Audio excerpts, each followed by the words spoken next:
ಇನ್ನು ಮೂಡಾದಿಂದ ನಿಯಮ ಉಲ್ಲಂಘಿಸಿ ಸಿಎಂ ಪತ್ನಿಗೆ ಸೈಟ್ ಹಂಚಿಕೆ ವಿಚಾರಕ್ಕೆ ಸಂಬಂಧಪಟ್ಟಂತೆ 50-50 ಅನುಪಾತದಲ್ಲಿ ಸಿಎಂ ಪತ್ನಿ ಪಾರ್ವತಿ ಅವರಿಗೆ ಮೂಡಾ ನಿವೇಶನ ಹಂಚಿಕೆಯಾಗಿದೆ. ವಿಜಯನಗರದ 2 ಹಂತಗಳಲ್ಲಿ 14 ಸೈಟ್ ಮಂಜೂರಾಗಿದೆ. ವಿಜಯನಗರದಲ್ಲಿ ಒಂದು ಚದರಡಿಗೆ ಕನಿಷ್ಠ ಅಂದ್ರೂ 10 ರಿಂದ 12 ಸಾವಿರ ರೂಪಾಯಿ ಬೆಲೆ ಇದೆ. ಮೂಡಾ ನೀಡಿದ ಈ ಬದಲಿ ನಿವೇಶನದ ಸುತ್ತ ಸಾಕಷ್ಟು ಅನುಮಾನಗಳು ಮೂಡ್ತಾ ಇದೆ.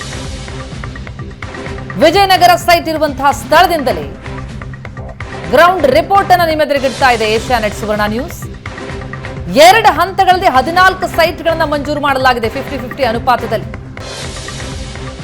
1997ರಲ್ಲಿ ದೇವನೂರು ಬಡಾವಣೆಯಲ್ಲಿ ಭೂಮಿಯನ್ನ ವಶಪಡಿಸಿಕೊಳ್ಳಲಾಗಿತ್ತು. ಜಮೀನ್ದಾರರಿಂದ ಭೂಮಿಯನ್ನ ವಶಪಡಿಸಿಕೊಂಡ್ರೆ ಅದಕ್ಕೆ ಪರಿಹಾರವಾಗಿ ಬದಲಿ ನಿವೇಶನ ಬದಲಿ ಸೈಟ್ನ ವ್ಯವಸ್ಥೆಯನ್ನ ಮಾಡಬೇಕಾಗತ್ತೆ. ಆದರೆ ಇಲ್ಲಿ 50-50 ಅನುಪಾತದಲ್ಲಿ ಪರಿಹಾರವಾಗಿ ಕೊಡುವಂಥದ್ದು 2020-21ರ ನಂತರ ಬಂದಂತಹ ಕಾಯ್ದೆ. 97ರಲ್ಲಿ ವಶಪಡಿಸಿಕೊಂಡಂತಹ ಭೂಮಿಗೆ ಹೇಗೆ 50-50 ಅನುಪಾತದಲ್ಲಿ ಸಿಎಂ ಪತ್ನಿ ಪಾರ್ವತಿ ಅವರಿಗೆ ಮೂಡಾ ನಿವೇಶನವನ್ನು ಕೊಡಲಾಯಿತು? ಅದರಲ್ಲೂ ವಿಜಯನಗರದಲ್ಲಿ ಚದರಡಿ ಕನಿಷ್ಠ ಅಂದ್ರೂ 10 ರಿಂದ 12 ಸಾವಿರ ರೂಪಾಯಿ ಬೆಲೆ ಇದೆ. 2 ಹಂತಗಳಲ್ಲಿ 14 ಸೈಟ್ ಅನ್ನ ಸಿಎಂ ಪತ್ನಿಯವರಿಗೆ ಮಂಜೂರು ಮಾಡಲಾಗಿದೆ. ಈ ಬದಲಿ ನಿವೇಶನ ಮೂಡಾ ಕೊಟ್ಟಂತಹ ಬದಲಿ ನಿವೇಶನ ಸಾಕಷ್ಟು ಅನುಮಾನಗಳನ್ನ ಮೂಡಿಸ್ತಾ ಇತ್ತು. ಇದು ಈಗ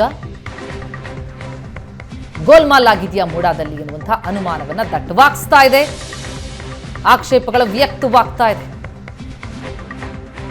ಮೈಸೂರು ನಗರಾಭಿವೃದ್ಧಿ ಪ್ರಾಧಿಕಾರ ರೈತರಿಂದ ವಶಪಡಿಸಿಕೊಂಡ ₹1 ಭೂಮಿಗೆ ₹5 ಬೆಲೆ ಬಾಳುವಂತ ಭೂಮಿಯನ್ನ ಬದಲಾಗಿ ಕೊಡ್ತಾ ಅಂತದ್ದೊಂದು ಅನುಮಾನ ಈಗ ಸಿಎಂ ಸಿದ್ದರಾಮಯ್ಯನವರ ಪತ್ನಿ ಪಾರ್ವತಿ ಅವರಿಗೆ ಕೊಟ್ಟಿರ್ತಕ್ಕಂತಹ ಬದಲಿ ನಿವೇಶನದಲ್ಲಿ ಅಂತಹ ಅನುಮಾನಗಳು ಕಾಡ್ತಾ ಇದೆ. ಈಗ ಏನು ದೇವನೂರು ಬಳಿ ಅವರ 3.16 ಎಕರೆ ಭೂಮಿಯನ್ನ ಏನು ಸ್ವಾಧೀನಕ್ಕೆ ಪಡ್ಕೊಂಡಿದ್ದಂತ ಮೂಡ ಏನಿತ್ತು ಅದಕ್ಕೆ ಬದಲಿಯಾಗಿ ಈಗ ವಿಜಯನಗರದಲ್ಲಿ ಅವರಿಗೆ 50-50 ಅನುಪಾತದ ಅನುಸಾರದಲ್ಲಿ 14 ಸೈಟ್ಗಳನ್ನ ಕೊಟ್ಟಿರ್ತಕ್ಕಂಥದ್ದು. ನಾವು ಈಗಾಗಲೇ ಕೂಡ ದೇವನೂರು ಬಳಿ ಅವರ ಭೂಮಿ ಏನಿತ್ತು ಭೂಮಿಯನ್ನು ಕೂಡ ತೋರಿಸಿದ್ವಿ. ಇವಾಗ ಸದ್ಯಕ್ಕೆ ಅಲ್ಲಿ ಲೇಔಟ್ ಅನ್ನು ಕೂಡ ಮಾಡಲಾಗಿದೆ. ಅಲ್ಲಿ ಒಂದು ಚದರ ಅಡಿಗೆ ಒಂದು 2,500ದಿಂದ 3,000 ರೂಪಾಯಿ ಇರ್ತಕ್ಕಂಥದ್ದು.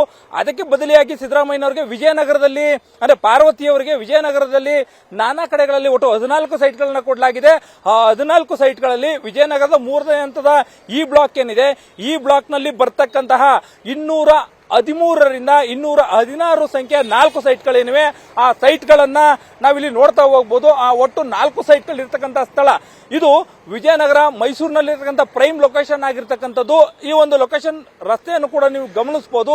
80 ಅಡಿಯ ವಿಶಾಲವಾದ ರಸ್ತೆ ಏನಿದೆ ರಸ್ತೆಗೆ ಹೊಂದ್ಕೊಂಡಂತೆ ಇರತಕ್ಕಂಥ ಒಟ್ಟು 4 ಸೈಟ್ಗಳೇನಿವೆ ಆ 4 ಸೈಟ್ಗಳು ಕೂಡ ಈಗ ಪಾರ್ವತಿ ಅವರ ಹೆಸರಿಗೆ ರಿಜಿಸ್ಟರ್ ಆಗಿರ್ತಕ್ಕಂಥದ್ದು.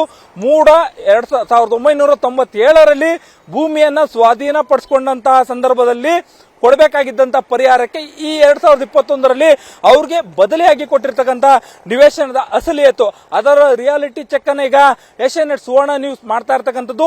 ಈಗ ನೀವು ನೋಡ್ತಾ ಇರ್ತಕ್ಕಂಥ ಈ ಒಂದು ಸ್ಥಳ ಏನಿದೆ ಈ ಒಂದು ಸ್ಥಳ ವಿಜಯನಗರ 3ನೇ ಅಂತ ಈ ಬ್ಲಾಕ್ ನಲ್ಲಿ ಬರ್ತಕ್ಕಂಥದ್ದು.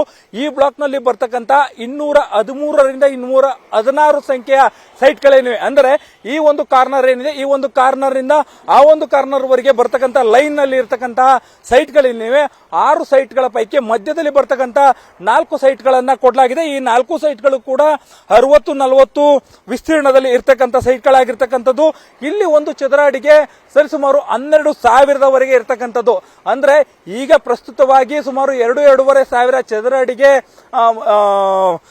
ಮಾರಾಟ ಆಗುವಂತ ಸ್ಥಳವನ್ನ ವಶಪಡಿಸಿಕೊಂಡಿರ್ತಕ್ಕಂಥ ಮೂಡ ಏನಿದೆ ಅದು ಈಗ ಪಾರ್ವತಿ ಅವರಿಗೆ ಅಂದ್ರೆ ಸಿಎಂ ಅವರ ಪತ್ನಿ ಪಾರ್ವತಿ ಏನಿದೆ ಪಾರ್ವತಿ ಅವರಿಗೆ ಬದಲಿಯಾಗಿ ಕೊಟ್ಟಿರ್ತಕ್ಕಂಥ ಈ ಒಂದು ಸ್ಥಳ ಏನಿದೆ ಈ ಒಂದು ಸ್ಥಳದ ಚದರ ಅಡಿಯ ಬೆಲೆ ಈಗ 12,000 ಸರಿಸುಮಾರು 5ರಿಂದ 6 ಪಟ್ಟಷ್ಟು ಹೆಚ್ಚು ಹಣಕ್ಕೆ ಬಿಕರಿ ಆಗುವಂತ ಸ್ಥಳದಲ್ಲಿ ಈಗ ಬದಲಿ ನಿವೇಶನವನ್ನು ಕೊಟ್ಟಿರ್ತಕ್ಕಂಥದ್ದು. ಸಿದ್ದರಾಮಯ್ಯನವರು ಇದಕ್ಕೆ ಖಂಡಿತವಾಗ್ಲೂ ಕೂಡ ಉತ್ತರ ಕೊಡಬೇಕಾಗತ್ತೆ. ಹೀಗಾಗಿಯೇ ಕೂಡ 50-50ರ ಅನುಪಾತದಲ್ಲಿ ಈಗ ಅವರ ಪತ್ನಿ ಪಾರ್ವತಿ ಅವರಿಗೆ ಕೊಟ್ಟಿರ್ತಕ್ಕಂಥ ನಿವೇಶನಗಳೇವೇನಿವೆ ಆ ನಿವೇಶನಗಳ ಹಿಂದೆ ಎಲ್ಲೋ ಒಂದು ಕಡೆ ಲಾಬಿ ನಡೆದಿದ್ಯಾ ಅನ್ನೋ ಒಂದು ಅನುಮಾನಗಳು ಬಹಳ ಸ್ಪಷ್ಟವಾಗಿ ಕಾಡ್ಲಿಕ್ಕೆ ಶುರುವಾಗ್ತಾ ಇವೆ. ಮಧು ಎಂ ಚಿಂತ್ಕುಳಿ, ಏಷ್ಯಾನೆಟ್ ಸುವರ್ಣ ನ್ಯೂಸ್, ಮೈಸೂರು.